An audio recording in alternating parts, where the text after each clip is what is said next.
कहानी की शुरुआत होती है जापान से, जहां पर कि शिप के द्वारा कुछ अनजान कंटेनर जो है वो जापान आ जाते हैं और उन कंटेनर में लाल चंदन की लकड़ियां भरी हुई थीं और साथ ही पुष्पा भाव भी इन्हीं लाल चंदन की लकड़ियों के साथ मौजूद थे। जब जापानियों ने इन्हें देखा तो उन्होंने पुष्पा भाव को उल्टा टांग दिया था, लेकिन जैसे तैसे पुष्पा भाव ने अपने हाथ छुड़ाए और इन जापानियों से फाइट करने लगे। मालूम चलता है कि दरअसल में इन लोगों ने लाल चंदन की लकड़ियां तो अपने पास रखी, लेकिन कई दिनों से पेमेंट नहीं कर रहे थे, जिस वजह से पुष्पा भाव को ही यहां पर आना पड़ा। तो यहां पर पुष्पा भाव इन लोगों से एक बहुत ही तगड़ी फाइट करता है, लेकिन आखिर में पुष्प भाव को गोली लग जाती है और वह समुद्र में गिर जाता है। लेकिन तभी मालूम चलता है कि यह महज एक सपना था। तो अब मालूम चलता है कि पुष्पा भाव सिंडिकेट का लीडर बन चुका है और लाल चंदन की लकड़ियों को कहां पर भेजा जाना चाहिए, यह सब कुछ पुष्पा डिसाइड करता है। पुष्पा तो पूरी तरह से राज ही कर रहा था, लेकिन उसके बहुत सारे दुश्मन भी हैं। उनमें से पहले नंबर का दुश्मन है भंवर सिंह शेखावत, जो कि आईपीएस है। फिल्म के पहले भाग में पुष्पा ने शेखावत को नंगा दौड़ाया था, तो अपनी बेइज्जती का बदला लेने के लिए शेखावत कुछ भी कर सकता है, इसलिए वो एक प्लान बनाता है।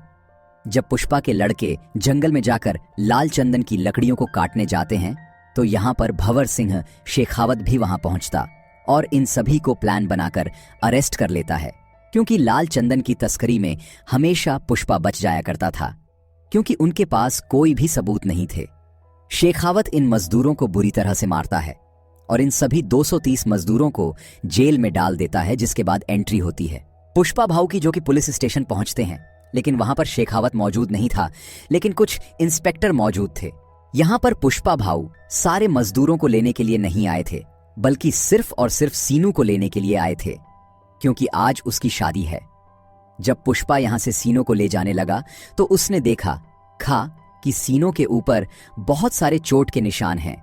जब उसने अपने सारे मजदूरों को देखा तो उसका दिमाग खराब हो गया, क्योंकि पुष्पा के सारे मजदूरों को सखावत ने बुरी तरह से मारा पीटा था। यह देखकर पुष्पा भाव पुलिस इंस्पेक्टर से कहता है कि इन लोगों पर शेखावत सर ने हाथ उठाया है। इसका मतलब कि आपने पुष्पा के ऊपर हाथ उठाया है, इसलिए वो यहां से इन सभी को लेकर जा रहा है।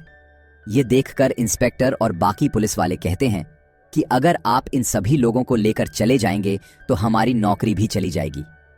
यह सुनकर पुष्पा भाव इनसे कहता है कि आज से तुम्हारे रिटायरमेंट तक जितना भी पैसा तुम जोड़ने वाले हो, उन सारे पैसों को पुष्पा देगा। मतलब कि आज तुम्हारा रिटायरमेंट हो रहा है, पुष्पा उन सभी का रिटायरमेंट कर देता है। और जब शेखावत पुलिस स्टेशन पहुंचा तो वहां पर कोई भी मौजूद नहीं था। वो समझ गया था कि सभी को पुष्पा भाव ने खरीद लिया है। तो इस तरह से पुष्पा भाव इलीगल काम तो करता है, लेकिन वह अपने मजदूरों का बहुत ज्यादा ख्याल रखता है और साथ ही वह अपनी बीवी श्रीवल्ली से भी बहुत ज्यादा प्यार करता है। अब अगले दिन हम देखते हैं कि श्रीवल्ली जब मंदिर में पूजा करने के लिए जाती है, उसी मंदिर में पुष्पा का सौतेला भाई मुरली भी मौजूद था और वो यहां श्रीवल्ली से कह रहा था कि आप पूजा तो करवा लोगे, लेकिन क्या तुम्हारे पास खुद का गोत्र है, खुद का सरनेम है? मुरली उन्हें हमेशा नीचा दिखाता है, लेकिन मुरली की बेटी कावेरी उन्हें पसंद करती है। वो उनके साथ रिश्ता निभाना चाहती है और कावेरी श्रीवल्ली को चाची बुलाती है, लेकिन मुरली कावेरी को मना करता है कि वो उनसे बात ना करें। तो पुष्पा श्रीवल्ली की सारी बात मानता है और आज पुष्पा सिद्धप्पा के साथ मिलकर सीएम से मिलने वाला था। इसलिए श्रीवल्ली यहां पर पुष्पा से कहती है कि अगर तुम जा ही रहे हो तो सीएम के साथ फोटो खिंचाकर लाना, ताकि हम उसे फ्रेम कराकर हॉल में लगाएंगे। पुष्पा ने अपनी पत्नी से वादा कर लिया था, लेकिन जब वो वहां पहुंचा तो वहां कुछ और ही हो गया। पुष्पा भले ही सिंडिकेट की ओर से सीएम को फंडिंग देता है, लेकिन सीएम यहां पर पुष्पा के साथ फोटो क्लिक नहीं करवाता है। उनका मानना यह है कि झूठी जो है वो पैर में ही रहना चाहिए, उन्हें हाथ में नहीं पहना करते। साथ ही उन्होंने श्रीवल्ली के बारे में भी एक दो बातें बोल दी थी। यह देखकर यहां पर पुष्पा को बिल्कुल भी अच्छा नहीं लगा था। बाहर आने पर पुष्पा ने सिद्धप्पा से कहा कि अगर आप सीएम होते तो क्या आप भी मेरे साथ फोटो नहीं क्लिक करवाते? जिस पर कि सिद्धप्पा कहता है कि मैं चाहे कुछ भी बन जाऊं, मैं तेरे साथ फोटो जरूर क्लिक करवाऊंगी, क्योंकि तू मेरा भाई है। तब यहां पर पुष्पा ने उनसे कहा, तो फिर सीएम बनने की तैयारी कर लो। पुष्पा सिद्धप्पा से एकदम सीधा सवाल पूछता है कि सीएम बनने के लिए लगभग कितने रुपए की जरूरत पड़ेगी। सिद्धप्पा यहां पर कहता है कि लगभग 100 करोड़ की जरूरत पड़ेगी। पुष्पा यहां पर उससे कहता है कि मैं तुम्हें 500 करोड़ दूंगा, लेकिन सीएम तुम्हें ही बनना होगा। जिसके बाद सिद्धप्पा सेंट्रल मिनिस्टर से मिलने के लिए जाता है। सेंट्रल मिनिस्टर का एक भाई भी है और सिद्धप्पा पुष्पा के कहने पर ही सीएम की बात करने के लिए सेंट्रल मिनिस्टर के पास गया था। साथ ही पुष्पा ने उनके पास एक सोफा भिजवाया था जिसके अंदर 25 करोड़ थे। सिद्धप्पा ने जब ये सारी चीजें देखी तो उन्होंने पुष्पा से कहा कि ये सब कुछ ठीक नहीं है, इस तरह से पैसा बहाना ठीक नहीं है। लेकिन पुष्पा के पास कुछ प्लान थे जो कि वो सिद्धप्पा को बताता है। वो कहता है कि अब पुष्पा नेशनल नहीं रहा बल्कि इंटरनेशनल हो गया है। लाल चंदन की लकड़ियों की डील वो सिर्फ मुर्गन से किया करता था, जिसके बदले में उसे 1 टन पर सिर्फ 1.5 करोड़ मिला करते थे। लेकिन अगर वह इस डील को विदेश में लेकर जाए तो उसे 2 से 2.5 करोड़ रुपए मिल सकता है प्रत्येक टन पर। तो ज्यादा देर न करते हुए पुष्पा जो है वह तुरंत ही विदेश पहुंचता है, जहां पर कि उसकी मुलाकात होती है एक बहुत बड़े बिजनेसमैन से। वहां वो इन लाल चंदन की लकड़ियों की डील करता है और उसे 2000 क्विंटल लकड़ियों को उन्हें देना था।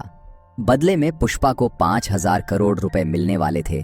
तो पुष्पा अपने सिंडिकेट के सारे मेंबर को एक्टिव कर देता है और उनसे कह देता है कि सारे जगह से मुझे लाल चंदन की लकड़ियां चाहिए हैं। तो सिंडिकेट के सारे मेंबर जो हैं वो लाल चंदन की लकड़ियों की जुगाड़ करने लगते हैं और वो लाकर वो पुष्पा को देने वाले थे। लेकिन तभी एंट्री होती है मंगल चीनू और उसकी वाइफ की। इन लोगों को मालूम चल जाता है कि पुष्पा जल्द ही 2000 क्विंटल लाल चंदन की लकड़ियों को बाहर भिजवाने वाला है। वो यह बात शेखावत से जाकर कहते हैं ताकि शेखावत उन्हें जब्त कर ले। साथ ही मंगल चीनू और उसकी वाइफ शेखावत से ये भी कहते हैं कि वो सिंडिकेट के मेंबरों को डराए धमकाए ताकि सारे सिंडिकेट के मेंबर डर जाएं और वो यह काम ना करें। बात कुछ ऐसी है कि मंगल चीनू खुद ही सिंडिकेट का प्रेसिडेंट बनना चाहता है। तो भंवर सिंह को जब यह बात मालूम चली तो उसने सारे चेकपोस्ट पर नाकाबंदी करवा दी। तभी चेकपोस्ट पर एक लाल चंदन से भरा ट्रक पहुंचा। शेखावत वहां पहुंचा और इस बार उसने बिल्कुल भी रहम नहीं की और उस सारे के सारे ट्रक को उसने जला दिया था। साथ ही सिंडिकेट का मेंबर जब यहां पर पहुंचा तो यहां पर भंवर सिंह ने उसे मौत के घाट उतार दिया था, जबकि मंगल चीनू चाह रहा था कि बस बो से डराए धमकाया। लेकिन भंवर सिंह कहता है कि उसका डराने का अंदाज थोड़ा अलग है। अगर मैंने इसे मार दिया है तो सिंडिकेट के बाकी मेंबर भी स्मगलिंग करने से डर जाएंगे। तो जो सिंडिकेट का मेंबर मारा गया है उसकी श्रद्धांजलि पर सभी लोग पहुंचे, सिर्फ और सिर्फ पुष्पा को छोड़कर। लेकिन तभी मंगल चीनू और यहीं के कुछ लोग जो हैं वो सिद्धप्पा से कहने लगते हैं कि अगर पुष्पा और भंवर सिंह के बीच में दोस्ती नहीं हुई तो वो ऐसे ही लोगों को मारता रहेगा और अगर ऐसा ही चलता रहेगा तो फिर पुष्पा को प्रेसिडेंट से हटा देना चाहिए। लेकिन सिद्धप्पा यह होने नहीं दे सकता, इसलिए सिद्धप्पा तुरंत ही भंवर सिंह के पास पहुंच जाता है और वो उसे कुछ रिश्वत वगैरह देने की कोशिश करता है। वो उसे लगभग 10 करोड़ रुपए दे रहा था, लेकिन भंवर सिंह नहीं मानता है। वो कहता है कि उस रात उसने मुझे नंगा दौड़ाया था, मैं उसे किसी भी हालत में उसे नहीं छोड़ने वाला। तभी यहां पर सिद्धप्पा कहता है कि अगर वह तुमसे माफी मांग ले और सभी के सामने सॉरी कह दे तो क्या तुम तब उसे माफ कर पाओगे? ये सुनने के बाद भंवर सिंह तुरंत ही हां कह देता है और कहता है कि पार्टी का इंतजाम करो ताकि सभी के सामने पुष्पा उससे माफी मांग सके। तो पार्टी के दिन सभी लोग यहां पर पहुंच जाते हैं। सभी लोगों को यह देखना था कि आखिर पुष्पा भंवर सिंह से माफी मांगता है या फिर नहीं, क्योंकि पुष्पा आज तक नहीं झुका है। क्या वो आज झुकने वाला था? तो पुष्पा सिद्धप्पा, श्रीवल्ली और कटलेट के कहने पर और सिंडिकेट की भलाई के लिए यहां पर उससे माफी मांगने के लिए कह देते हैं। पुष्पा भी बहुत ज्यादा शराब के नशे में था, इसलिए वो सभी के सामने भंवर सिंह से माफी मांग लेता है। ये सुनकर भंवर सिंह बहुत ज्यादा खुश हो जाता है, यहां तक कि उसने तो पुष्पा की आवाज रिकॉर्डिंग तक कर ली थी और यही बार बार सुन रहा था। लेकिन जब पुष्पा घर वापस जा रहा था तब उसे बहुत ही ज्यादा अजीब लगा और पार्टी के सारे लोग शॉक्ड थे कि आखिर पुष्पा ने सॉरी कैसे बोल दिया। पुष्पा को इतना ज्यादा बुरा लगा था कि वो तो आईने में अपनी शक्ल भी नहीं देख पा रहा था। उसे इतना तेज गुस्सा आता है कि वह सभी को सड़क पर ही छोड़ देता है और कार को वापस घुमाकर उसी पार्टी में वापस पहुंच जाता है। जब भंवर सिंह यहां से जाने वाला था तब पुष्पा यहां पर भंवर सिंह की कार को टक्कर मारता है तो भंवर सिंह स्विमिंग पूल में जाकर गिरता है। पुष्पा उसी स्विमिंग पूल में पेशाब भी करता है। भंवर सिंह को कुछ समझ नहीं आ रहा था कि आखिर यह सब कुछ हो क्या रहा है। पुष्पा यहां पर भंवर सिंह से कहता है कि पुष्पा एक ब्रांड है और वो किसी के सामने भी नहीं झुकता है। वो उससे कहता है कि मैं तुझे चैलेंज करता हूं, 2000 क्विंटल लाल चंदन की लकड़ियों को वो देश से बाहर भेज कर रहेगा। अगर वो यह नहीं कर पाया और अगर तेरे हाथ एक लकड़ी भी हाथ लग गई तो मैं जिंदगी भर तेरी मजदूरी करूंगा। यह सुनने के बाद भंवर सिंह को भी गुस्सा आ जाता है। वो उसके चैलेंज को एक्सेप्ट करता है और सारे के सारे चेक पोस्ट पर जहां से भी गाड़ियां गुजरती है उन सारे चेक पोस्ट को भंवर सिंह पूरी तरह से बंद कर देता है। लेकिन तभी भंवर सिंह ने देखा कि जो ब्रिज है उसके नीचे जो नदी है वो पूरी तरह से सूखी है, क्योंकि गर्मियों का दिन था। वो समझ गया था कि पुष्पा जरूर इन्हीं नदियों के द्वारा अपने ट्रक को निकालने वाला था। उसका शक एकदम सही निकला था, क्योंकि पुष्पा के सारे लाल चंदन की ट्रक जो है वो नदियों के द्वारा ही बाहर जा रहे थे। तो पुलिस की जीप इन्हें कई बार पकड़ने की कोशिश करती है, लेकिन वो नहीं पकड़ पाते हैं। लेकिन आखिर में भंवर सिंह जो है वो इनके ट्रक के सामने आ जाता है और एक बड़ी सी शॉटगन लेकर इनके ऊपर फायरिंग करता है। तभी कटलेट जो है वो पुष्पा के पास कॉल करके सारी जानकारियां बताता है। पुष्पा कहता है कि तुम वहां से कूद जाओ, जितने भी ट्रक है सारे ड्राइवर को वहां से बाहर निकालो, मुझे किसी भी इंसान की जान को खतरे में नहीं डालना है। यहां पर कटलेट जब उसकी बात सुनता है तो सारे ड्राइवर को लेकर यहां से चला जाता है और भंवर सिंह इनके ऊपर फायरिंग कर रहा था और ट्रक में जितनी भी लाल चंदन की लकड़ियां थी वो उन्हें भी जब्त कर लेता है। ये देखकर मंगल चीनू और उसकी वाइफ को बहुत ही ज्यादा अच्छा लगा था। वो तो एंजॉय कर रहे थे मीडिया के सामने। उन्होंने सारी बात कह भी दी थी कि यह सारी लाल चंदन की लकड़ियां पुष्पा की है।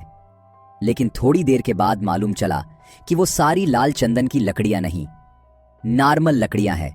मतलब कि यहां पर भंवर सिंह फूल बन गया था पुष्पा। यहां उससे कहता है कि पुष्पा नाम सुन के फ्लावर समझे, क्या फ्लावर नहीं है मैं, बल्कि वाइल्ड फायर है। साथ ही इशारे में उसने ये भी कह दिया था कि जल्द ही वो इस सारी लाल चंदन की लकड़ियों को बॉर्डर क्रॉस करवाने वाला है। अगर तुम इन्हें रोक सकते हो तो रोक लो। तभी पुष्पा, श्रीवल्ली और पूरी फैमिली जो है वो माता काली के फेस्टिवल में पहुंचते हैं। वहां पर श्रीवल्ली को अचानक से चक्कर आने लगते हैं और मालूम चलता है कि श्रीवल्ली प्रेग्नेंट है। यह देखकर पुष्पा जो है वो काली माता का गेटअप धारण कर लेता है और फिर काली माता का एक तांडव करता है।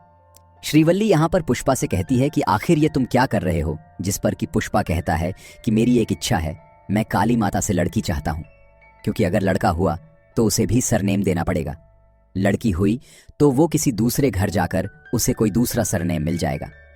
तभी इसी जगह पर हम देखते हैं कि कुछ लोग जो हैं वो पुष्पा की भतीजी के साथ मिसबिहेव कर रहे थे, वो उसके साथ बदतमीजी कर रहे थे। ये देखकर पुष्पा को बहुत तेज गुस्सा आ जाता है और फिर लोगों से फाइट करना स्टार्ट कर देता है। लेकिन तभी यहां पर मुरली आ जाता है और वो पुष्पा से कहता है कि अगर तुम ये सब कुछ कर दोगे तब भी तुम्हें तुम्हारे बाप का नाम नहीं मिलेगा। तुम्हें ऐसा लग रहा है कि तुम हमारे साथ हो जाओगे, ऐसा कुछ भी नहीं हो सकता। तुम हमेशा अनाथ थे और हमेशा रहोगे, तुम्हारा कोई भी नहीं हो सकता। श्रीवल्ली को जब ये सारी बातें सुनाई दी तो उसने यहां पर मुरली को बहुत ही ज्यादा चिल्लाया। बाद में कावेरी के साथ जिन लोगों ने बदतमीजी की थी उन लोगों को मुरली ने आधा गंजा करवा दिया था।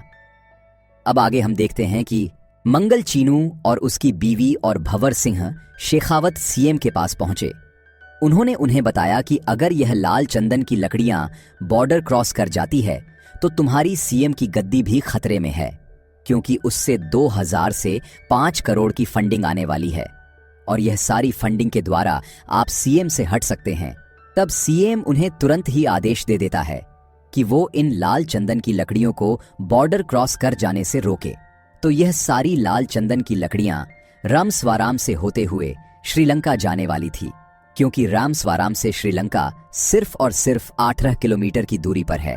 तब भंवर सिंह शेखावत यहां पर पहुंच तो जाता है, लेकिन लाल चंदन की लकड़ियों को पकड़ नहीं पाता है, क्योंकि ये सारी शिप के नीचे मौजूद थी, जिस वजह से भंवर सिंह इनका पीछा भी करता है, लेकिन वो उन्हें नहीं पकड़ पाता है। तो माल डिलीवर हो जाने के बाद बहुत सारा पैसा आता है। इन सारे पैसों को देखकर पुष्पा खुश हो जाता है। इन सभी पैसों को एमएलए के लिए सारे सोफे के अंदर भरा जाता है और सारे सोफों को एमएलए के पास भेज दिया जाता है। मतलब कि सारे के सारे एमएलए अब पुष्पा ने खरीद लिए थे। तो भंवर सिंह शेखावत का अब बहुत ही ज्यादा बुरा हाल था, क्योंकि अब उसके हाथ में कुछ भी नहीं था। अब तो उसका ट्रांसफर होना भी एकदम तय है, क्योंकि अब उनके पास सरकार भी नहीं रहेगी, सरकार भी पुष्पा की हो जाएगी। तो भंवर सिंह के पास जो नकली लाल चंदन की लकड़ियां हैं, वो उनमें आग लगा देता है और उसने काफी शराब पी हुई थी, तो वो वहीं पर रुक जाता है, जिससे कि ब्लास्ट हो जाता है और भंवर सिंह शेखावत मारा जाता है। हालांकि उसकी डेड बॉडी को बताया नहीं गया और ना ही यह बताया गया कि वो मारा गया है। और फिर कुछ दिनों के बाद हम देखते हैं कि सीएम अब बदले जा चुके हैं। अब सीएम सिद्धप्पा बन चुका था। सिद्धप्पा श्रीवल्ली से कहता है कि तुम्हारी फोटो की वजह से मैं सीएम बना हूं, और पुष्पा ने आज का दिन इसलिए सिलेक्ट किया क्योंकि आज श्रीवल्ली का जन्मदिन था, इसलिए यहां पर एक छोटा सा सेलिब्रेशन होता है। सभी लोग इसे सेलिब्रेट करते हैं। तो भले ही सिद्धप्पा सीएम जरूर बन चुका था, लेकिन पूरे राज्य पर पुष्पा राज कर रहा था। सभी लोग उसे बहुत ज्यादा मानने पूजने लगे थे।